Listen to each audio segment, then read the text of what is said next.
Thank you, thank you so much. आवाज clear है? Yes sir, clear है। Okay. सबसे पहले तो आप दोनों लोगों को बहुत बहुत बधाई। और आप लोगों का सुबह का ये सेशन देखने के बाद ना वास्तव मुझे जलन होने लगी है। जलन इसलिए होने लगी है, काश आप लोगों की तरह के मुझे 18 के पहले किसी ने क्यों नहीं बताया ये प्लेटफॉर्म।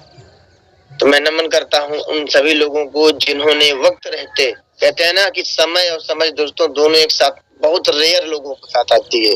ये बहुत बड़ी बात है। 18 साल पहले आपको प्लेटफॉर्म मिल गया है तो उस परम पिता परमेश्वर का दोस्तों धन्यवाद दीजिएगा। हम लोग दुर्भाग्यशाली मानते हैं, हम लोगों को 28 साल 30 साल 32 साल की उम्र में जाके ये प्लेटफॉर्म मिला, लेकिन फिर भी कहते हैं जब भी जागो तभी सवेरा। तो सर्वप्रथम मैं नमन करना चाहूंगा उस परम पिता परमेश्वर को जिन्होंने आज सुबह का सूर्य उदय दिखाया हम लोगों को। जाने कितने लोगों को जीवन में शायद उनकी ये पहली लालिमा सुबह की नहीं आई होगी। उसके लिए उस परम पिता परमेश्वर को बहुत बहुत धन्यवाद। कोई उससे खुदा कोई गॉड कोई भगवान के नाम से जानता है। जन मैं नमन करना चाहूंगा अपने माता पिता को जो आज दुनिया में तो नहीं है, लेकिन मुझे पता है उनके आशीर्वाद के अनुकंपा से ही आज जो भी कुछ लाइफ में मैं कर पा रहा हूँ। देन नमन करना चाहूंगा धरती के महामानव कहे जाने वाले दातुक डॉक्टर लिम सियोजिन जिन्होंने एक ऐसा प्लेटफॉर्म बनाया दोस्तों जहां पे जाने कितने हजारों लाखों लोग अपना जीवन बदल रहे हैं और जाने कितने करोड़ लोग आने वाले फ्यूचर में अपना जीवन बदलेंगे। देन नमन करना चाहूंगा उस महान शख्सियत को जिनको लोग कहते हैं ना महागुरु, नहीं दोस्तों मैं तो बोलता हूँ विश्व गुरु हैं, जिन्होंने पूरा विश्व में इस रिएक्शन को जो है प्लेटफॉर्म को पहुंचाया। आज उनको महागुरु ने विश्व गुरु ही कहा जाए तो वही उनके लिए उचित होगा। प्रोफेसर सर रत्ना मैम और स्वयं रंजन सर की कहते हैं ना साक्षात जिस तरीके से हम बोलते हैं कि ब्रह्मा विष्णु महेश, इन तीनों लोगों की तिकड़ी ने आज वो चीज किया आरबीसी अस्तित्व में आज दोस्तों, जो शायद रिएक्शन की दुनिया में आरबीसी के आने से पहले जो क्रांति नहीं आई थी, आज जो उससे कई हजारों गुना क्रांति आ चुकी है। और आज उसी की देन है कि जहां आज के 10 साल पहले जब इस प्लेटफॉर्म के बारे में लोगों को बताया जाता था ना, लोग सहसा बिलीव नहीं करते थे। आज आरबीसी की देन है कि आज हमारे बीच में देवेश जैसे लोग जो माइनर है, मेजर भी नहीं हुए, मतलब वयस्क 18 साल जो हमारे गवर्नमेंट का रूल है वो नहीं हुए हैं, लेकिन आज आरबीसी की देन है दोस्तों कि जन जन घर घर ये क्रांति पहुंच रही है। और जहां हम लोग सुनते थे कि अरे हमारे यहाँ तो 18-20 साल की उम्र खेलने खाने के दोस्तों, लेकिन ये मिथक टूट रहा है। आज आप लोगों ने देखा एक 18 साल से कम की एज के भी बच्चे जो हमारे एक जबरदस्त लीडरशिप की तरफ बढ़ रहे हैं। तो सबसे पहले आप दोनों लोगों की बहुत बहुत बधाई और आपके मेंटर को एक बहुत बड़ा सैल्यूट कि आपको वक्त रहते चीज समझा दी, आपको समझ में आ गई। दोस्तों सर्वप्रथम मैं अपना परिचय देना चाहूंगा। मेरा नाम दिनेश मौर्य है, मैं बुढ़नपुर आजमगढ़ यूपी से बिलोंग करता हूँ और काफी अंतराल के बाद मुझे मौका मिला आप लोगों के बीच में अपना अनुभव शेयर करने का। जैसा अभी बता रहे थे कि गवर्नमेंट एम्प्लॉय, तो दोस्तों 26 जुलाई 2010 से as a full time worker मैं यूनियन बैंक ऑफ इंडिया में सर्विस दे रहा हूँ। और जैसा कि आप सभी लोग जानते हैं कि इस प्लेटफॉर्म में जितने भी लोग आते हैं ऑलमोस्ट किसी न किसी हेल्थ इशू को लेकर ही आते हैं और उसमें से मैं भी था। इस प्लेटफॉर्म के बारे में दोस्तों बहुत पहले मुझे बताया गया था, बट वही चीज होती है कि जो चीज हमारे पास होती है उसकी हम कदर नहीं करते। जब इस मिशन के थ्रू हमको बताया जाता था हेल्थ की बातें तो हम सुनने को समझने को तैयार नहीं थे, क्योंकि वो हमारी वो एज थी जहाँ जिस एज में अभी देवेश जैसे लोग पढ़ाई लिखाई करके नौकरी की बात इस एज के बच्चे कर रहे हैं, मैं भी वही करता था। और जब इस इंडस्ट्री के बारे में बताया जाता था, खुद का तो कोई हेल्थ इशू था नहीं तो फिर क्या समझ में आया, लेकिन इस प्रोडक्ट को किसी दूसरे के ऊपर मैंने फर्स्ट टाइम यूज करवाया और वो प्रोडक्ट देने वाले कोई और नहीं, हम लोग 4 भाई उसमें से सबसे बड़े वाले भैया आदरणीय अशोक मौर्य सर जो मेरे सगे बड़े भैया भी हैं और जो मेरे इस मिशन के स्पॉन्सर भी हैं। मैं नमन करना चाहूंगा आपको। कहते हैं दोस्तों इन्होंने मुझे इस मिशन में बढ़ने में मदद तो नहीं किया, लेकिन इस मिशन में पैदा तो किया। अगर वो खुद इस इंडस्ट्री में मेरे फॉर्म पे साइन नहीं करते तो मैं कहाँ से आता। देन उसके बाद अगर मैं बात करूं तो यहाँ तक मैं आज जो भी हूँ जैसे भी हूँ, अगर किसी ने सबसे ज्यादा मदद किया जिसको मैं बोलता हूँ प्यार से एक मेरे प्राइमरी गुरु आदरणीय जगदीश सर के चरणों में कोटि कोटि नमन करना चाहूंगा। दोस्तों जब इन दोनों लोगों के माध्यम से मुझे इस इंडस्ट्री के बारे में पता चलता है तो प्रोडक्ट मैं खुद के ऊपर इस्तेमाल ना करके, क्योंकि मुझे तो कोई इशू था नहीं, जब हेल्थ इश्यू नहीं, तो जनरली हमारा माइंडसेट क्या होता है कि जब कुछ होगा तो देखा जाएगा, अभी हमको क्या हुआ है, और क्या हुआ है इसका मतलब हम लोग यही समझते अभी सब कुछ ठीक ठाक चल रहा है। और ये दोस्तों इस इंडस्ट्री के बारे में मुझे सर्वप्रथम 2009 में बताया गया, 2009 लास्ट। बट उस समय कोई इश्यू नहीं था, मैं कानपुर में कॉलेज की राजनीति किया करता था, पढ़ाई लिखाई करता था, और जैसे कि हर युवा का एक सपना होता है नौकरी लेना, मैं उसी पीछे भाग रहा था। इस इंडस्ट्री में मेरा कार्ड बनवा दिया, बट मैंने कोई इंटरेस्ट नहीं लिया। ये सिलसिला चलता रहा। 26 जुलाई 2010 को मैं बैंक में ज्वाइन किया, और 2011 में मेरी शादी होती है, और 2012 में ऐसे करते करते दोस्तों 3 साल निकल गया। मैं सुनने समझने को तैयार ही नहीं था, और तैयार भी नहीं थे। उसके पीछे कारण क्या था, जो आज मेरे ग्रेट अपलाइन लोग मेरे टच में नहीं थे। मैं कानपुर में रहता था, मेरे जो अपलाइन लोग थे आजमगढ़ में रहते थे। तो ये सिलसिला चलता रहा। 2011 में मेरी शादी हुई थी। 2012 में मिसेज की प्रेगनेंसी के दौरान बहुत ढेर सारी स्थिति बस से बदतर होती। मैं कई बार बता भी चुका हूँ, बट पुराने नए लोग कुछ जुड़े होंगे तो इसी चीज में शेयर करना चाह रहा हूँ कि इस इंडस्ट्री में आने के पीछे कारण क्या था। मिसेज की समस्या, और 4 महीने 5 महीने प्रेगनेंसी के दौरान स्थिति बस से बदतर थी। उस समय मजबूर होके मुझे ये प्रोडक्ट इस्तेमाल करना पड़ा, क्योंकि दोस्तों मुझे इस इंडस्ट्री से ही बहुत ज्यादा नफरत थी। इसलिए नफरत थी क्योंकि मैं समझता था टोपी पहनाने वाला काम है, इसका काम उधर करना, उसकी टोपी उधर पहनाना, ये सब जनरली आज के 5 साल 8 साल पहले ये सब चीजें थी। क्यों? क्योंकि जैसा हमारे ग्रेट गुरु आदरणीय निरंजन सर बोलते हैं, सर के चरणों में कोटि कोटि नमन करना चाहूंगा। इस इंडस्ट्री के लेकर मार्केट में दोस्तों ढेर सारी इंफॉर्मेशन है, नॉलेज नहीं है, सूचनाएं हैं, नॉलेज नहीं है। उसके पीछे कारण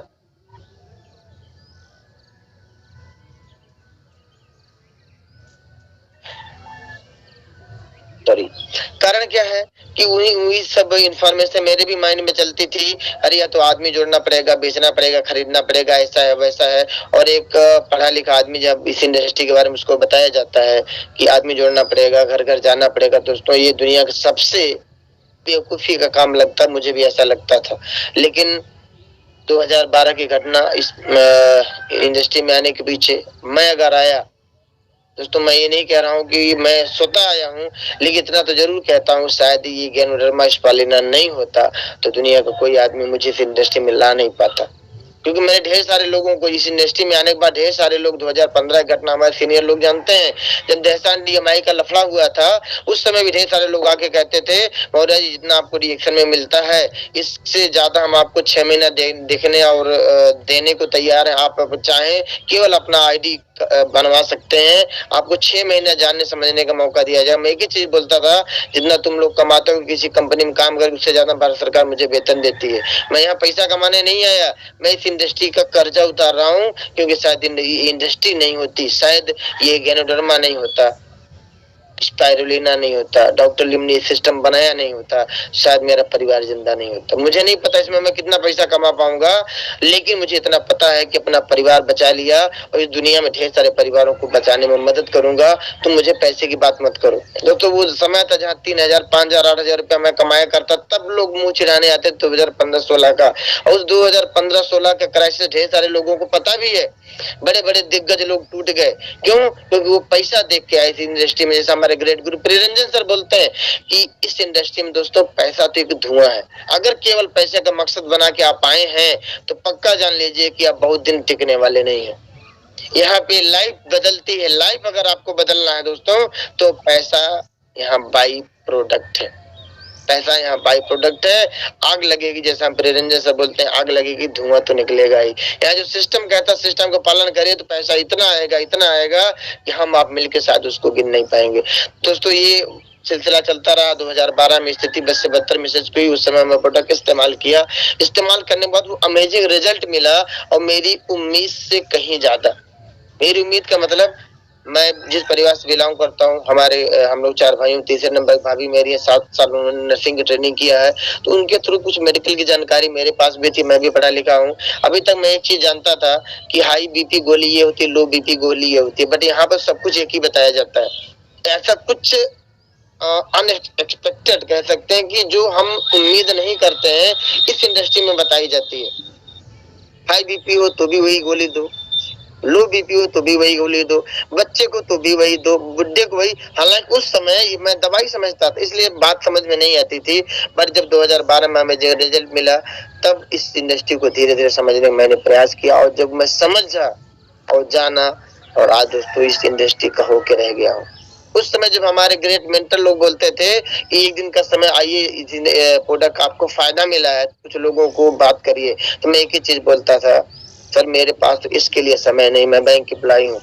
मैं काउंटर बैठता हूँ, एक बार जाता हूँ तो लोग कहते हैं साहब कितनी बार जाते हो। लेकिन दोस्तों ये वो दिन था जब मेरे पास जिम्मेदारियां नहीं थी, मेरे पास बच्चे नहीं थे, मेरा प्रमोशन नहीं हुआ था, तब मैं ये बातें बोलता था। आज मेरे पास जिम्मेदारियां बढ़ चुकी है, मैं प्रमोशन ले चुका हूँ, सब कुछ जिम्मेदारियां बढ़ने के बाद एक चीज मैं बोलता हूँ, आज मैं दुनिया का सबसे खलियार आदमी अपने आप को बोलता हूँ। कोई कहता है मैं पार्ट टाइम रिएक्शन करता हूँ, कोई कहता है फुल टाइम करता हूँ। मैं एक चीज बोलता हूँ, मैं ऑल टाइम करता हूँ। मैं सोते जागते उठते बैठते, क्यों? क्योंकि एक चीज कहते हैं कि सफलता के एक मूल मंत्र जो मैं अभी तक समझ पाया हूँ कि आप दोस्तों नेटवर्क मार्केटिंग में है कि नेटवर्क मार्केटिंग आप में है। आप रिएक्शन में हो कि आप में रिएक्शन है, ये फर्क पड़ा। जिस दिन रिएक्शन आप में हो जाएगा, दुनिया की बहानेबाजी सब खत्म हो जाएगी। वह जरूरत है कि आप में रिएक्शन एंटर करें। तो मैं नमन करना चाहूंगा अपने जितने भी गुरु लोग हैं जिन्होंने मुझे आज तक सिखाया। दोस्तों मैं बहुत बड़ा ज्ञानी नहीं हूँ, लेकिन जो भी मैं सीख पाया हूँ आज आप लोगों के बीच में अनुभव शेयर करने का प्रयास कर रहा हूँ। जब इस इंडस्ट्री में दोस्तों हम लोग आते हैं तो ढेर सारे अप एंड डाउन आते हैं, ढेर सारे सपने बना के हम लोग आते हैं, लेकिन यहाँ आने के बाद कुछ स्थितियां अलग हमको दिखती हैं, जो कि अलग बाहर से तुलना करने की वजह से होती है। बट ये कहते हैं कि network marketing is a process oriented business. दोस्तों ये एक प्रक्रिया के तहत चलने वाला काम है, लेकिन बाहर जैसा भी मैंने कहा कि बाहर की दुनिया में इस इंडस्ट्री को लेकर ढेर सारी सूचनाएं हैं, इंफॉर्मेशन है, आइए आदमी जोड़िए, पैसा लगाइए, ये करिए वो करिए, इस इंडस्ट्री को लेकर। जब हम रिएक्शन में आते हैं तो वही धारणा बना के आते हैं, आएंगे जुड़ जाएंगे, आदमी जोड़ देंगे, सामान बेच लेंगे। लेकिन जब यहाँ आते हैं तो कुछ अलग चीजें मिलती दोस्तों, हम घबरा जाते हैं, हमको लगता है यार हम कहाँ आके फंस गए। तो आज कुछ एक कहते हैं ना कि एक प्रोसेस ओरिएंटेड बिजनेस। तो आज आप लोगों के साथ मैं छोटा सा अपना अनुभव शेयर करने का प्रयास करूंगा कि इस नेटवर्क मार्केटिंग में स्पेशली रिएक्शन। दोस्तों मैंने कभी कोई कंपनी नहीं करी, जो भी कुछ सीखा जाना इसी रिएक्शन में आया, और जब तक सांस चलेगी तब तक इसी रिएक्शन में रहना। क्योंकि मैंने आज तक कभी इस इंडस्ट्री के बारे में सुना था, बट आज तक कभी किसी कंपनी के फॉर्म पे साइन नहीं किया तो एकमात्र रिएक्शन करूंगा, एकमात्र रिएक्शन, इसके अलावा कभी कुछ सोचा नहीं, कभी कुछ जाना नहीं। तो आज मैं बात करना चाहूँ आप लोगों के बीच में कि इस इंडस्ट्री में स्पेशली रिएक्शन में सफल होने का एक चरणबद्ध तरीका होता है। अगर जितने भी नए लोग हैं थोड़ा सा मेरी बातों पे गौर करिए कि आपके तरीके, मैं भी आज के 6 साल पहले नया था। ये सब चीजें मैं जो भी आपको बता रहा हूँ मैंने कहीं किताब में नहीं पढ़ा, मेरा खुद का अनुभव है। तो इस तरीके से कहते हैं कि ये एक प्रोसेस ओरिएंटेड बिजनेस है। हमारा काम यहाँ क्या है कि इसमें सफलता जो प्रोसेस होते हैं, जो चरण होते हैं, जो स्टेजेस होती हैं, हमको उनको खुद को फॉलो करना है, लोगों को फॉलो करवाना है। यही सिस्टम है, हमारा कोई काम नहीं, हमारा मात्र काम है जो यहाँ का प्रोसेस उसको फॉलो करना और लोगों से फॉलो करवाना। तो आज मैं कुछ बात करना चाहूंगा आपके बीच में stages for success in reaction में सफल होने के चरण। तो जब फर्स्ट टाइम हम आते हैं तो बड़े बड़े सपने लेके आते हैं, और जैसे हम फील्ड में निकलते हैं अपने लोगों के बीच में इस इंडस्ट्री के बारे में, इस प्रोडक्ट के बारे में बात करने का हम प्रयास करते हैं, तो सबसे पहला समस्या हमारे सामने आती है जिसको बोलते हैं नो वन इज लिसनिंग। कोई सुनता ही नहीं है। नए लोग सोचिए जो भी 1 महीना 2 महीना बीच में जुड़े होंगे, जब फील्ड में आप जाते हैं आप अपने लाइन को आके हम एक ही चीज बताते हैं, अरे सर सब कुछ तो ठीक है, प्रोडक्ट तो मुझे फायदा भी मिला है, मेरे घर में रिजल्ट भी आया है, पर जब बताने में जा रहा हूँ तो कोई सुनता ही नहीं। पहली स्टेज दोस्तों होती है, इसको बोलते हैं नो वन इज लिसनिंग, कोई सुनता ही नहीं है। और ये स्टेज दोस्तों ऐसी होती है ना, लोग बहुत धिक्कारते हैं। अरे यहाँ तक के लोग कहते थे मौर्य जी, आप लोग यहाँ पूर्वांचल के समझ सकते होंगे भाषा, लोग कहते हैं मौर्य जी तुम्हें दलिद्र धेले चाय बेचबा, इतना बढ़िया नौकरी करके ही मेरे सामने समस्याएं आती थी, इतना बढ़िया नौकरी करके चाय बेचोगे, पैसे के मतलब इतना ज्यादा जरूरत तुमको पड़ गई। ऐसे ऐसे शब्द लोग इस्तेमाल करते हैं दोस्तों। उसी में जहां तक मेरा अनुभव करता है कि आधे से ज्यादा लोग इस पहली स्टेज में टूट जाते हैं। साहब खा लेंगे लेकिन बताने नहीं जाएंगे, क्यों? कोई की सुनता ही नहीं है। दोस्तों एक चीज मैं आपको सलाह देना चाहूंगा, इस स्टेज में एक और एक मात्र काम आपको करना, प्रोडक्ट तो आप खा ही रहे हैं, आपको रिजल्ट मिला तभी खा रहे हैं, एक और एक मात्र काम करिए दोस्तों, सीखने पे जोर दीजिए, कुछ मत करिए, सीखने पे जोर के अपने एक्टिव अपलाइन के साथ टच में रहिए। जितने भी नकारात्मक लोग हैं ऐसे लोगों से थोड़ा सा सल्यूट मार के दूरी बनाइए, अपने एक्टिव अपलाइन के टच में रहिए और सीखने का जितना सीखने की हदें पार कर जाइए। और दोस्तों जब हम लोग इस इंडस्ट्री में आए थे, महीना 2 महीना 3 महीना 5 महीना में एक दिन मीटिंग मिलती थी, और आप लोग लकी, जैसा हमारे प्रियरंजन सर बोलते हैं, इस इंडस्ट्री को सीखने का इससे बेस्ट समय आज तक पहले कभी आया ही नहीं था। रोज आपको सुबह माइक्रोसॉफ्ट एक से एक बढ़िया मीटिंग मिल रही है, शाम को आपको आरबीसी मिल रही है, और हफ्ते में 1 दिन 2 दिन 3 दिन आपके एक्टिव अपलाइन भी देते होंगे यानी। और आज के डेट में सीखने के दोस्तों यूट्यूब भरा पड़ा है, जैसे आप ढूंढ सकते हैं आप ढूंढिए, सीखिए। तो पहला स्टेज जब आ रहे हैं आपका नए नए, अगर अभी आप कोई नहीं सुन रहा तो घबराइए मत, ये इसी स्टेज से हम लोग भी गुजरे हैं, सब लोग गुजरे हैं। आप सीखने में ध्यान रखिए। 2 चीजें, स्वयं सुनने की आदत डालें। इसमें एक चीज और होता है, जब कोई नहीं सुनता ना तो बार बार कहते हैं, एक चीज उदाहरण, जब ऐसे उंगली उठाते हैं ना, ध्यान रखिए 3 उंगली हमारी तरफ आती है, कहीं कहीं ये भी कमियां होती हैं। हमारे अपलाइन बोलते हैं सुबह की मीटिंग में आइए, वीडियो ऑन करके बढ़िया सी मीटिंग देखिए, और हम वीडियो ऑफ करके देखते हैं। बोला जाता है कि फलाने जगह मीटिंग होने वाली, सेमिनार होने वाली है, आप आइए, तो हम बोलते हैं कोई आता नहीं, हम आके क्या करेंगे। दोस्तों कोई आए ना आए आपके हाथ में नहीं, आपके बस में नहीं है। कहते हैं इस पूरी दुनिया में लोग आपके हिसाब से चले जरूरी नहीं, लेकिन पूरी दुनिया में खुद आप तो अपने हिसाब से चले, जो हमारे हाथ में हम वो करें, ना कि दुनिया को चलाने का प्रयास करें। दोस्तों पहली स्टेज बड़ी कठिन होती है, और जब इस स्टेज में आप सीखने का प्रयास करेंगे, अपने अपलाइन को फॉलो करें 110%, देन दूसरी स्टेज आएगी। जब थोड़ा सा जानकारी आप ले लेंगे तो दूसरी स्टेज आते हैं जिसको बोलते हैं लिसनिंग बट नॉट एग्रीइंग। एक ऐसी स्टेज दोस्तों आती है, लोग सुनना तो शुरू करते हैं, हाँ चलो ठीक है समय दे दे सुने, लेकिन जब वहां पे हम बातें करते हैं कि ऐसी जगह है जहाँ पे 3 साल 5 साल अगर आप काम करेंगे लाखों कमा सकते हो।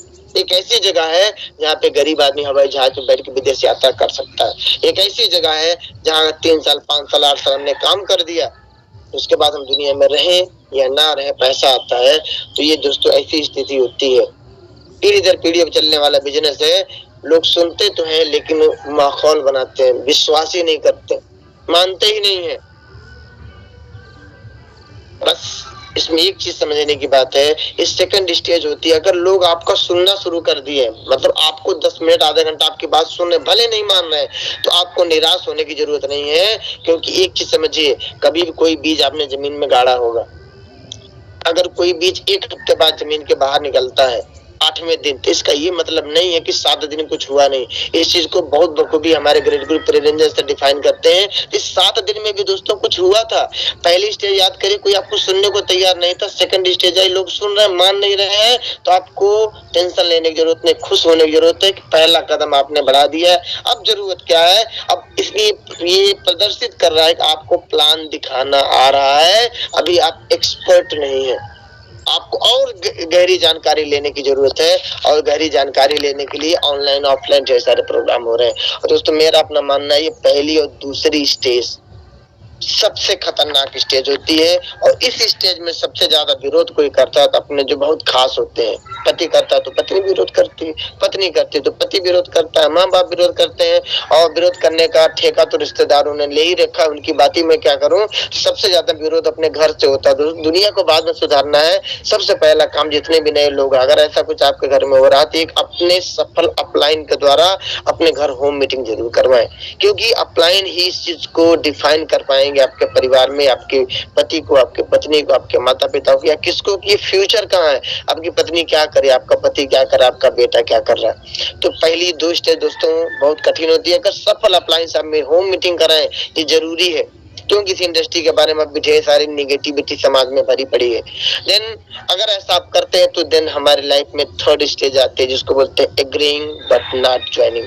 एक स्टेज ऐसी भी दोस्तों आती है, तीसरे स्टेज, जहां लोग हमसे सहमत तो होते हैं, हाँ यार माजी जी पैसा कमा रहे हैं, फलाने जी पैसा कमा रहे हैं, गुप्ता सर बुढ़ापे में सफल हो गए। ढेर सारे लोग ऐसे आते हैं जो सफल होते हैं लेकिन हमारे साथ तो जुड़ने को तैयार नहीं होते। दोस्तों इस कंडीशन में हमको आत्मविश्वास बनाए रखने की जरूरत है, और फिर वही और सीखिए, लोगों का विश्वास आप पे बढ़ रहा है, लोग मानने लगे कि हाँ फला फला व्यक्ति, इनको मैं भी जानता था, एक दिन इनके पास झोपड़ी थी, आज 3 तले का मकान है, पैदल चलता था बंदा, आज उसके पास गाड़ी है, ये है वो है, फलाना ठिकाना। लेकिन जब आपके साथ जुड़ने की बात आती है तो जुड़ता नहीं तो घबराइए नहीं, आप सफलता की तरफ एक एक कदम बढ़ रहे हैं। 8वां दिन अभी आया नहीं दोस्तों, 7 दिन की प्रक्रिया नेचर के द्वारा चल रही, 8वें दिन बीज अंकुरित होगा, टेंशन लेने की जरूरत नहीं है, सीखने पे ज्यादा फोकस करिए। देन चौथी स्टेज आते हैं दोस्तों, जब कहते हैं joining but not attending meeting. ऐसा भी स्टेज आता है जब आपका आत्मविश्वास, हमारा आत्मविश्वास लोग देखते हैं, धीरे धीरे करके ज्वाइन होना शुरू होते हैं। लेकिन जब उनको आप बोलते हैं भैया चलिए अतरौलिया में आज मीटिंग है, बूढ़मपुर आज मीटिंग है, अकबरपुर आज मीटिंग है, तो एक ही चीज बोलते हैं। जैसा मैं बोलता था साहब सब कुछ ठीक है, मेरे जब गुरु लोग बोलते हैं आपके यहाँ फायदा मिला है प्रोडक्ट का इतना बढ़िया, आप चलिए आज मेरे मीटिंग हो रहा है, तो संडे है ना दोस्तों, एक ही चीज मैं बोलता था, मेरे पास समय नहीं है। बहुत लोग ये रटा रटाया बड़ा, मेरे पास समय नहीं, क्यों 6 दिन मैं ड्यूटी करता हूँ, एक दिन मेरे पास समय परिवार को देना है, रिश्तेदार को देना, ये करना वो करना, मतलब दुनिया भर का, जिसको अपनी भाषा में बोलता हूँ कि हेन टेन लालटेन सब मैं बांध के रखता था। और दोस्तों मैं जो भी वर्ड्स यूज करता हूँ अपने खुद के हैं, दुनिया किसी डिक्शनरी मिलने वाले नहीं है, जो मैंने किया वो आपको बताता हूँ। तो मेरे पास समय नहीं है, लोग बहानेबाजी करेंगे, नहीं जाएंगे मीटिंग में, ट्रेनिंग में नहीं जाएंगे। आपके साथ भी ऐसा हो रहा होगा तो घबराइए नहीं, बस एक चीज, जैसे मेरे ग्रेट गुरु आदरणीय जगदीश सर 3 साल मेहनत करते, मैं आपको नहीं कह रहा हूँ दोस्तों 3 साल आपको करना है, क्योंकि तब समय अलग था, आज समय अलग है, बस पेशेंस बनाए रखिए। मैं तो नमन करना चाहूंगा ऐसी शख्सियत को दोस्तों, कि इतना विनम्र, इतना पेशेंसफुल आदमी ईश्वर से प्रार्थना करूंगा हर व्यक्ति की लाइफ में आए, क्योंकि कहा जाता है जिस व्यक्ति पर जितना बड़ा पेशेंस होता है लाइफ में उतनी बड़ी तरक्की करता है। मेरे जैसे बिगड़ेल आदमी को सीधा करने वाला अगर कोई व्यक्ति इंडस्ट्री में आया तो और कोई नहीं, जगदीश सर थे, जो समझाते रहे। मैं तो कभी कभी चिढ़ भी जाता था, यार कोई काम धाम नहीं इनके पास, जब देखो पीछे पड़ जाते हैं। लेकिन हमारे एक सामाजिक प्रेशर की वजह से मैं बोल नहीं पाता था। तो स्टेज आती है जब भी आप उनसे बोले अच्छा वही गैनोड्रामा प्रोडक्ट खा भी रहे हैं, फायदा भी हुआ है, अच्छा वही चाहिए बताई जाएगी ना, वही स्पालिना बताया जाएगा ना, चलिए ठीक है, समय नहीं है, मैं अगर नौकरी करूं कि आपका मीटिंग अटेंड करूं, मैं दुकान चलाता हूं दुकान देखूं या आपका मीटिंग अटेंड कर दूं। दोस्तों इस तरीके की ढेर सारी चीजें आने वाली, आपको आ भी रही होंगी, तो घबराइए नहीं, ये चरण है, ये स्टेजेस है, इससे होके हर व्यक्ति गुजरा है। नाम भले चरण का अलग हो सकता है, प्रोसेस है। क्यों? क्योंकि कहा जाता है network marketing is process oriented business, ये प्रक्रिया के तहत चलने वाला काम है दोस्तों, बहुत बड़ी इंडस्ट्री है, ये हवा में समझने की जरूरत नहीं है, आज किसी प्रमाण की जरूरत नहीं है। एक समय था जो लोग प्रमाण मांगते थे। एक चीज मैं कहना चाहूंगा बीच में थोड़ा सा समय लेके, कि जो दोस्तों जिस तरीके से, अगर मैं पढ़े लिखे लोग कुछ होंगे बुरा ना माने सर, मैं आपको कहना चाहूंगा जिस तरीके से आज मैं बैंक में हूँ, बैंक को रेगुलेट करने के गवर्नमेंट ऑफ इंडिया की body that's called RBI, reserve bank of India, उस तरीके से टेलीकॉम कंपनियों के लिए रेगुलेट करने के लिए ट्राई बना हुआ है, बीमा कंपनियों के लिए आईआरडीए बना हुआ है। उसी तरीके से दोस्तों हमारी इंडस्ट्री जिसको बोलते हैं नेटवर्क मार्केटिंग को रेगुलेट करने के लिए आईडीएसए बना हुआ है, और हमें बड़ा फक्र है कि आईडीएसए की पहली पूर्णकालिक मेंबर कंपनी दैट इज डीएक्सन, हम उसके पार्ट है, पार्टनर है, नौकर नहीं यहाँ पे है। तो आज हमें ये बताने की जरूरत नहीं है कि हमारा वजूद क्या है। जिस तरीके से बैंक को रेगुलेट करने के लिए संस्थाएं अलग अलग सेक्टर में, उसी तरीके हमारे साथ भी आज गवर्नमेंट का रूल रेगुलेशन है। अभी लास्ट दिसंबर में गवर्नमेंट ने ढेर सारे रूल रेगुलेशन बना दिए हैं, बस जरूरत क्या है हम उसको गहराई से समझे। अगर हम समझते हैं दोस्तों, एक अच्छे खासे पढ़े लिखे व्यक्ति से हम बातचीत कर सकते हैं, क्योंकि उनके दिमाग जो नेगेटिविटी आई है ना, उसको दूर करने की जिम्मा हमारे आपको, जितने हमारे बीच पढ़े लिखे लोग हैं, हमारी जिम्मेदारी बनती है इस इंडस्ट्री के बारे में जानकारी बढ़ाएं और लोगों को एजुकेट करें कि जो धब्बा लगा 200 साल का इस इंडस्ट्री के ऊपर, ये हमारा आपका दायित्व बनता है कि इस धब्बे को हम हटाने में मदद करें। देन दोस्तों आगे बात करते हैं कि ये जो 4 स्टेज होती है ना, मेरा अपना मानना है मोर देन 70 to 80% लोग इस इंडस्ट्री को क्विट कर देते हैं। मेरा अपना व्यक्तिगत एक्सपीरियंस है, मैं बहुत बड़ा ज्ञानी नहीं हूँ, शुरू मैंने बताया इस 4 स्टेज आते आते ज्यादातर लोग क्विट कर देते हैं। और दोस्तों कहा जाता है, मैं कहता हूँ व्यक्तिगत रूप से कि डीएक्सन में 10,000 रुपया कमाना दुनिया का सबसे कठिन काम है, लेकिन साथ में ये भी कह रहा हूँ कि 10 लाख कमाना दुनिया का सबसे आसान काम है, क्योंकि यही 4 स्टेज आते आते लोग उल्टे पलटे सपने बना के आते हैं, गलत धारणाएं बना के आते हैं, लोग भागना शुरू कर देते हैं। हमारे साथ कुछ हो ही नहीं रहा दोस्तों। एक काम एक आपके हाथ में है, अपने आप को लर्निंग में झोंक दीजिए। आज भी जो मैं आपके सामने बातें कर रहा हूँ, जिस दिन हमारे ग्रेट लीडर्स का, स्पेशली प्रियरंजन सर का प्रोग्राम होता है, मैं देखता हूँ ना, तो मुझे लगता है यार मैं तो कुछ अभी जानता ही नहीं हूँ। यानी लगभग 6 साल से मैं हूँ, 3 साल से कंटिन्यूसली सिद्ध समर्पण के साथ सीख रहा हूँ। मेरे घर वाले भी कहते हैं बाबू इतना तो पढ़ ले होता तो एसडीएम बन गया होता। फिर भी मुझे लगता है मैं 10 वर्ष इंडस्ट्री को नहीं समझ पाया हूँ, अभी भी मेरी समझ इतनी नहीं बढ़ पाई। फिर भी आज मैं मिलेनियर के कगार पे खड़ा हूँ, और जिस दिन 50% सीख जाऊंगा, कौन माइकल आलम को 10 लाख 20 लाख कमाने से रोक पाएगा। यानी एक काम करना हमको, सीखना। और दोस्तों सीखना हम नहीं चाहते। एक दाढ़ी बनाने की दुकान आपको खोलनी है, पार्लर खोलना है दोस्तों, तब भी 6 महीना साल भर आप सीखते हो। और यहाँ आके आप सोचो रात दिन आप जुड़ेंगे, पैसा आ जाएगा, कैसे आ जाएगा? क्या ये प्रकृति के नियम के खिलाफ नहीं होगा? और दोस्तों प्रकृति का अजूबा प्रोडक्ट हमारे पास है, और हम उसी अजूबे प्रोडक्ट को लेकर पूरी दुनिया में तहलका मचा रहे हैं, तो नेचुरल तरीके से होगा। देन अगर इसके बाद 4 स्टेज तक आप क्लियर रहते हैं, देन 5वीं स्टेज हमारी लाइफ में आती है, कहते हैं ट्रेनिंग बट नॉट ओबेइंग। हमारे साथ लोग आना ट्रेनिंग में शुरू कर देते हैं, और ट्रेनिंग में बताया जाता है कि रोज 5 काम, यहाँ बताया जाता है, ढेर सारे लोगों को आप जोड़ते हो, रोज बताया जाता है कि 5 काम करना है। लेकिन तो वो सुनते हैं, लेकिन वो करते हैं केवल 5 काम। जितने भी लोग यहाँ 5 काम बताते हैं ना, उनके बताने की स्टाइल से पता चल जाता है करते हैं कि नहीं करते। वो अलग बात है कि बोला नहीं जाता है। लोग आपके साथ आते हैं, हमारे साथ आते हैं, 5 काम रोज सुनते हैं, ट्रेनिंग दिया जाता है, 1 साल 2 साल हो गया, लेकिन वो करते नहीं। तो घबराइए नहीं। अरे रोज बताया जाता है, करता नहीं, घबराइए नहीं। प्रोसेस है, प्रोसेस से गुजर रहा है, ये नेचर का प्रोसेस गुजर रहा है, घबराने की जरूरत नहीं है। 1 से 7 तारीख के बीच हमारे ग्रेट गुरु लोग बताते हैं कि सिस्टम में आ जाइए। जो भी पीबी आप करते हैं, 1000 कोई टेंशन, 1000 कर लीजिए, 2000 कर लीजिए, 3000 कर लीजिए, लेकिन अल्टीमेट गोल हमारा ये होना चाहिए कि 3500 पीबी क्लब में जो आरबीसी का सिस्टम बना, वहां पे आना। 1 महीना 2 महीना 3 महीना वहां पे आइए। दिन रोज बताया जाता है दोस्तों, रोज 30 मिनट किताबें पढ़िए, ऑडियो वीडियो देखिए, नोट्स बनाया। नोट्स को लेकर हमारे से कहते हैं जो नोट्स नहीं बनाएगा वो नोट नहीं बनाएगा, सुनते सुनते रट गए यार। लेकिन कितने भाई लोग हैं, बुरा ना मानिएगा, बैठे रहेंगे ऐसे ऐसे दाएं बाएं देखते रहेंगे, इस तरीके करते रहेंगे, और लेकिन ये नहीं समझ में आता कि रोज नोट्स बनाने के बाद कहीं नहीं बनेगा वो, क्योंकि प्रोसेस है। कहते हैं इसको, कहते हैं attending training but not obeying. Training attend करते हैं, माइक्रोसॉफ्ट पे आते हैं, आरबीसी पे आते हैं, लेकिन मानते नहीं है। घबराने की जरूरत नहीं है। आपका काम केवल है, हमारे गुरुजी बोलते हैं जगदीश सर, कि आप हवा देते रहिए, घबराने की जरूरत नहीं है, प्रोसेस है। देन अगर आप टिके रहे, क्योंकि कहा जाता है आपका टिका रहना आने वाले समय में आपके नेटवर्क का दशा और दिशा तय करने वाला। दोस्तों आज हम लोग यहाँ पहुंचे तो बहुत बड़े ज्ञानी नहीं है, बस एक चीज रही कि टिके रहे। दोस्तों 2015 के क्राइसिस में मेरे टिकने की एकमात्र कारण था, मेरे पास एक सफल के मतलब मैं पैसे की बात नहीं कर रहा हूँ, एक सफल व्यक्ति, सफल मेंटर जगदीश सर जैसा आदमी था, ने तो ढेर सारे लोगों को क्राइसिस बहा ले गया। आज मैं टिका था इनकी पेशेंस की वजह से। दोस्तों अगर आप यहाँ तक टिके रहे, देन अगली स्टेज आते हैं जिसको बोलते हैं ओबेइंग बट नॉट इनकंसिस्टेंसी। एक ऐसी स्टेज आएगी कि आपके नेटवर्क में, हमारे नेटवर्क में ऐसे भी लोग आते हैं, कहना तो मानना शुरू करते हैं, लेकिन जैसे बात आती है 1 तारीख को पीबी की, 1 तारीख को पीबी तो करते हैं, ये कभी किया कभी नहीं किया।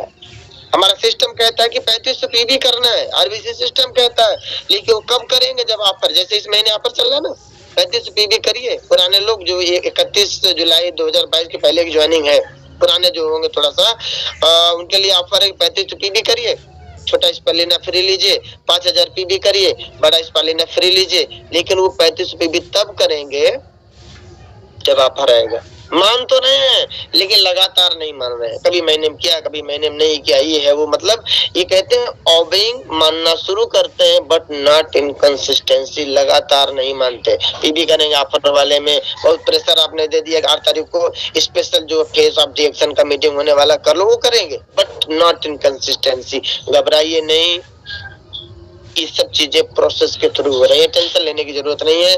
देन अगला स्टेज आता है जिसको बोलते हैं consistency but not getting result. दोस्तों एक ऐसी भी स्थिति आती है हमारे आपके साथ कि हमको लगता हम सब कुछ तो कर रहे हैं, मीटिंग भी देख रहे हैं, नोट्स भी बना रहे हैं, होम मीटिंग भी कर, सब कुछ कर, बट रिजल्ट नहीं आ रहा।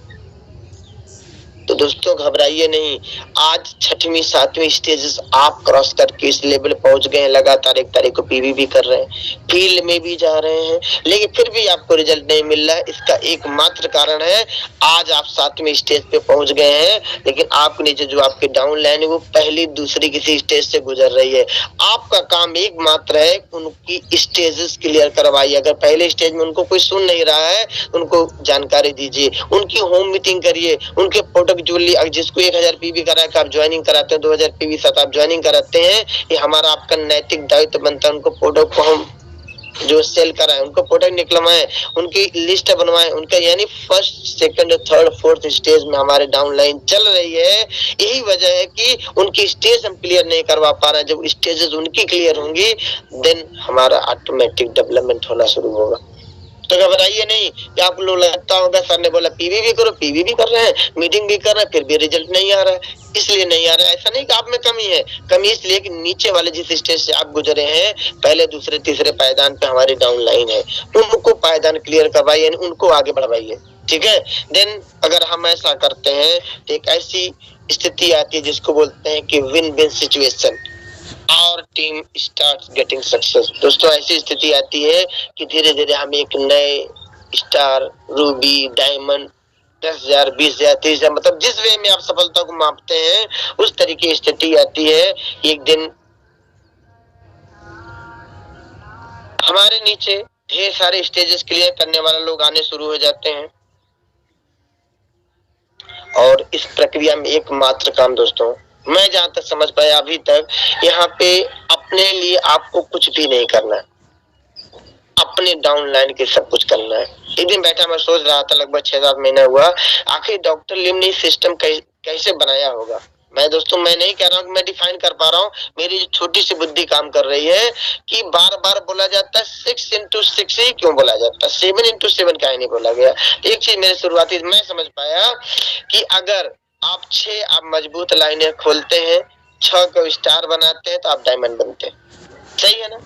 और 6 को जब आप डायमंड बनाते हैं तो आप ट्रिपल डायमंड बनते हैं, और ट्रिपल डायमंड बनते बनते दोस्तों जीवन एक अजीब बदलाव की कंडीशन में पहुंच जाता है, जहां आम आदमी से हम करोड़पति तो नहीं होते, लेकिन ये आम आदमी से बहुत विशेष स्थिति हमारी बदल जाती है। तो यहाँ पे काम है कि अपने डाउन लाइन को मिनिमम 6 मजबूत, 6 का मतलब ये नहीं कि 6 को ज्वाइन करा दिए मजबूत बोले, नहीं, मिनिमम 6 ऐसे व्यक्ति हो जो बिना आपके बोले 1 तारीख को या एक दिन पहले स्टार्ट पॉइंट पे जाकर अपना पीवी कटवा ले, बिना आपके कहे मीटिंग अटेंड करें, बिना आपके कहे अगर आप सेमिनार कर रहे हैं तो खुद बोले टिकट चाहिए, 20 टिकट चाहिए, जो भी उनकी सामर्थ्य है, यानी 6 आदमी, यही हमारा काम है। और ऐसा हम अगर कर रहे हैं तो वो दिन दूर नहीं जब हम और हमारे साथ के लोग हम लोग एक नई ऊंचाई प्राप्त करेंगे।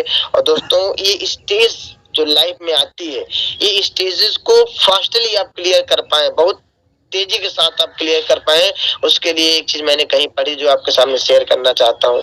वहां पे कहा गया था दोस्तों, एक नेटवर्कर की लाइफ में 3 दरवाजे होते हैं, एक नेटवर्कर की लाइफ में 3 दरवाजे होते हैं। हालांकि दोस्तों जब इस इंडस्ट्री से मैं बहुत दूर भागता था, ये शब्द मैं जो बोलता हूँ नेटवर्कर, जनरली समाज में इस चीज के लोग का बड़ा अजीब रिएक्ट होता है लोगों का, लेकिन आज मुझे खुशी होती है मैं एक नेटवर्कर हूँ। मुझे टेंशन नहीं है, ये आज के 5-6 साल पहले जब इस शब्द को यूज करता था, लगता कोई गाली दे रहा है ना। तो आज कहते हैं कि नेटवर्कर की लाइफ में दोस्तों 3 दरवाजे होते हैं। पहला दरवाजा हमारे खुद के घर का दरवाजा, और इस दरवाजे में तो एक चीज होता है, जो भी आपके जेब में पड़ा होगा सब खर्चे का आइटम होता है। पत्नी की डिमांड अलग होती है, बच्चे की डिमांड अलग होती है, परिवार की डिमांड अलग होती है। यानी आपकी जितना जल्दी हो सके पहले दरवाजे से आप निकल जाइए। रोज बोला जाता है ना कि मिनिमम 5 लोगों से बात करना। दोस्तों हम ये नहीं करें घर परिवार छोड़ना, नहीं, जितना जल्दी संभव हो सुबह as soon as possible, जितना जल्दी से जल्दी हो सके घर का दरवाजा सुबह छोड़ दीजिए, क्योंकि इस दरवाजे पे केवल केवल और केवल खर्चे होते हैं, आता 1 रुपया नहीं है। दूसरी चीज है कि केवल और केवल समस्या ही मिलती है। क्यों? क्योंकि ढेर सारी आर्थिक, मानसिक, शारीरिक समस्याएं हमारा परिवार फेस कर रहा है। हम शुरुआती दौर में है, तो जितना जल्दी संभव हो सके घर का दरवाजा छोड़ दीजिए। दूसरा दरवाजा दोस्तों होता है, कहते हैं ऑफिस का दरवाजा। हो सकता है आप दुकान चलाते हो सकता है मेरे तरीके आप नौकरी करते हो, या कुछ भी आप डिफरेंट काम करते हो दोस्तों, रिएक्शन मारने से पहले कोई ना कोई रोजी रोटी का साधन तो आपका होगा ही। इसको बोलते हैं ऑफिस का दरवाजा, यानी रोजी रोटी का दरवाजा। जितना जल्दी हो सके, जितना आवश्यक हो उतना ही वहां पे जाइए। मैं अपनी बात करूं दोस्तों, ईमानदारी के साथ 10 से 5, ये कोई मेरा सीनियर, मेरा अधिकारी ये नहीं कह सकता मैं ईमानदारी 10 से 5 ड्यूटी नहीं करता हूँ। ईमानदारी के साथ करता हूँ और लग के करता हूँ, ना दाएं ना बाएं, और जैसे 5 बजता है नमस्ते करके अपना बैग उठा लेता हूँ। क्यों? लेकिन बाकी लोगों को मैंने देखा है, बुरा न माने, कुछ ऐसे भी लोग हैं कि 5 भी बज जाता है फिर भी मैंने साहब रोक लिया, अरे रुकिए ना आज पार्टी होने वाली है, अरे रुकिए ना ये होने वाला है। तो लोग 7-7, 8-8 बजे तक, यानी जो लोग अपने ऑफिस, ऐसे भी लोग हैं रिएक्शन में आने के बाद दोस्तों स्टॉक पॉइंट पे गए, एक ज्वाइनिंग कराए, वहां बैठे पूरा दिन बिता देते हैं। ऐसे लोगों को एक चीज बोलता हूँ, दुनिया के सबसे परेशान आत्मा दोस्तों, जितने भी लोग ये ऑफिस वाले यानी रोजी रोटी वाले जगह पे ज्यादा समय अगर बर्बाद कर रहे हैं, इट मीन्स आने वाले समय में आपको पछताना पड़ सकता है। ये दूसरा दरवाजा। और तीसरा दरवाजा होता है जिसको बोलते हैं ग्राहक का दरवाजा। उसके लिए कहते हैं, एक सफल व्यक्ति ने कहा, मिस्टर संतोष नायर का एक कोटेशन दोस्तों मेरा नहीं है, वो कहते हैं कि नेटवर्कर की लाइफ में तीसरा दरवाजा होता है जिसको बोलते हैं ग्राहक का दरवाजा, कस्टमर का दरवाजा। वहां टेंट लगा के सो जाओ। यानी कहने का मतलब भावार्थ ये कि ज्यादा से ज्यादा समय आप फील्ड में बिताएं जितना संभव हो सकता है। और हमारे बीच में एक ग्रेट लीडर माजी सर दिख रहे हैं, अभी मैं देख रहा दीपावली दिन ये जाकर दोस्तपुर में हो हल्ला करके मीटिंग कर रहे दोस्तों।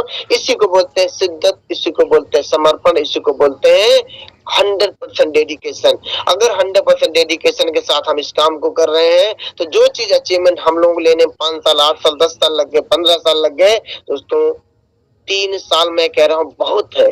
3 साल में हम लोगों से ज्यादा अचीवमेंट आप ले सकते हैं, बट उसके लिए 3 चीजें आपको बदलनी पड़ेगी। ये बातें बोल के मैं अपनी बातों को समाप्त करना चाहूंगा। सबसे पहली चीज दोस्तों, अपनी सोच को बदलिए। इस इंडस्ट्री में आने के बाद अगर 10,000, 20,000, 30,000 का सपना आप बना के चल रहे हैं, एक ही चीज मैं कहना चाहूंगा आपको कि सपने को फिर अपने अपलाइन के साथ बैठ के बात करिए। क्योंकि अगर 10,000, 20,000, 30,000 रुपया कमाने के लिए अगर इंडस्ट्री में आना होता ना, तो मैं, जैसा कि आप जानते हैं, हम लोग बी ग्रेड की सर्विस में आते हैं, इससे ज्यादा भारत सरकार हमको वेतन देती है। हम 10-20,000 कमाने के लिए किसी घर सिफारिश करने नहीं जाएंगे, भैया आप चाय पी लो, चाय पियो, चाहे जानो, मेरा कोई मतलब नहीं है दोस्तों। जब सपने बड़े होते हैं तो कोई झापड़ मारता है ना, वही झापड़ मतलब क्या, तुम्हें दलिद्र धेले चाय बेचबा, वही झापड़ है। और कोई झापड़ है डायरेक्ट नहीं मारता है। जब सपने बड़े होते हैं दोस्तों, अभी कल बात हो रही थी, प्रोग्राम शुरुआत हुई थी कल परसों में, रोज हमारे ग्रेट लीडर लोग बताते हैं कि जब दोस्तों अगर सपने बहुत बड़े हैं, अगर 10 फुट की समस्या लाइफ में अपने सपने को 20 फुट का कर लेंगे तो समस्या दब जाएगी। और लेकिन दुर्भाग्य है कि हम लोग अपनी समस्याओं को ज्यादा बढ़ाते रहते हैं। तो पहली चीज, अपनी दोस्तों सोच को बदलिए, सपने को बड़ा करिए। अगर कहीं अभी भी 10,000, 20,000 आ जाएगा, रिएक्शन में हमारी जिंदगी कट जाएगा, ऐसा सोच के आए हैं, तो मैं आप लोगों को एक ही अनुरोध करना चाहूंगा, आज ही अभी मीटिंग समाप्त होने के बाद अपने एक्टिव अपलाइन के साथ बैठ के एक बार अपनी काउंसलिंग कराइए। क्योंकि ये काउंसलिंग आपका सपना बड़ा होगा दोस्तों, वही आपको रिएक्शन करवाएगा, नहीं तो किसी में दम नहीं आपको करवा पाए। सपना यानी पहली चीज, अपनी सोच को बदलिए। दूसरी, अपनी संगत बदलिए। संगत मतलब जो व्यक्ति सरकार को कोसता, मोदी गड़बड़, मायावती गड़बड़, मुलायम गड़बड़, दोस्तों मैं पॉलिटिक्स की बात नहीं कर रहा हूँ, पूरी दुनिया का जो गड़बड़ बताता है, leave them as soon as possible. ऐसे व्यक्ति को जितना जल्दी संभव हो सके छोड़ दीजिए, जो दूसरों को कोस रहा हो। ऐसा व्यक्ति ढूंढिए दोस्तों जो हर चीज के लिए धन्यवाद देता हो। अरे हो सकता है मेरे पास जूते नहीं है, लेकिन दुनिया में ऐसे लोग थे जिनके पास पैर नहीं, उससे तो अच्छा भगवान हूं ना, भगवान ने मुझे पैर दिया ना, जूता नहीं है कोई बात नहीं, अगर पैर ईश्वर ने दिया उसके लिए क्या ईश्वर को हम धन्यवाद नहीं दे सकते? समस्या यानी ऐसे लोग जो निगेटिव चीजें सोचते हैं, ऐसे लोगों से जितना जल्दी हो सके दूरी बना लीजिए। यानी पहली चीज सोच का सोच बदलिए, दूसरी संगत बदलिए, दोस्तों तीसरी चीज आदत बदलिए। ये हमारे गुरु लोग बोलते हैं, ये जिंदगी के 3 मूल मंत्र है। अगर आप बदलने को तैयार हैं तो दोस्तों एक माता ऐसा प्लेटफॉर्म, ये हमारे ग्रेट गुरु लोग बोलते हैं रियल डेमोक्रेसी है, असली लोकतंत्र है, जहाँ पे जाति, धर्म, मजहब, लिंग कुछ नहीं पूछा जाता कि आप महिला हो, पुरुष हो, काले हो, गोरे हो, जैसे भी हो। केवल अगर आप जिंदगी में बहुत बड़ा परिवर्तन चाहते हैं, आने वाली पीढ़ियों में परिवर्तन चाहते हैं दोस्तों, कहते हैं one decision can change your life. एक निर्णय आपकी जिंदगी बदल सकता है। और निर्णय, और एक चीज और मैं बोलना चाहूंगा दोस्तों, मेरा अपना व्यक्तिगत अनुभव कहता है कि जिस परिवार को आज आप देखते हैं कि आज वो व्यक्ति का परिवार बहुत ऊंचाई पे है दोस्तों, चाहे उसने, चाहे उसके पिताजी ने, चाहे उनके पिताजी ने, या उनके पिताजी ने, यानी पीढ़ियों में दोस्तों किसी एक व्यक्ति ने त्याग किया होगा, संघर्ष किया होगा दोस्तों, तब वो परिवार बदला है। और मैं एक चीज मानता हूँ कि मेरे खानदान में, मेरे परिवार में आने वाली पीढ़ियों में वो जिम्मा मैंने लिया है, वो संघर्ष मैं कर रहा हूँ, आगे करूंगा, ताकि मेरे बाद मेरे खानदान में किसी को संघर्ष ना करना पड़े। क्या आप उसके लिए तैयार हैं? अगर तैयार हैं दोस्तों तो इंडस्ट्री आपका स्वागत करती है। लेकिन कहते हैं ना, अगर आपको जिंदगी में बदलाव करना है दोस्तों तो ये त्याग करने के लिए आपको तैयार रहना पड़ेगा। तो समय काफी हो चला है। मैं अपने परिवार में आखिरी व्यक्ति हूँ जो संघर्ष कर रहा हूँ, इसके बाद कोई संघर्ष नहीं करेगा, जिंदगी का लोग सुख भोगेंगे। तो क्या आप तैयार हैं? अगर तैयार हैं दोस्तों तो इंडस्ट्री आपका स्वागत करती है। और आज मुझे मौका दिया कि आप लोग बीच में बात करने का, उसके लिए अपने सभी गुरुजनों को सादर प्रणाम करते हुए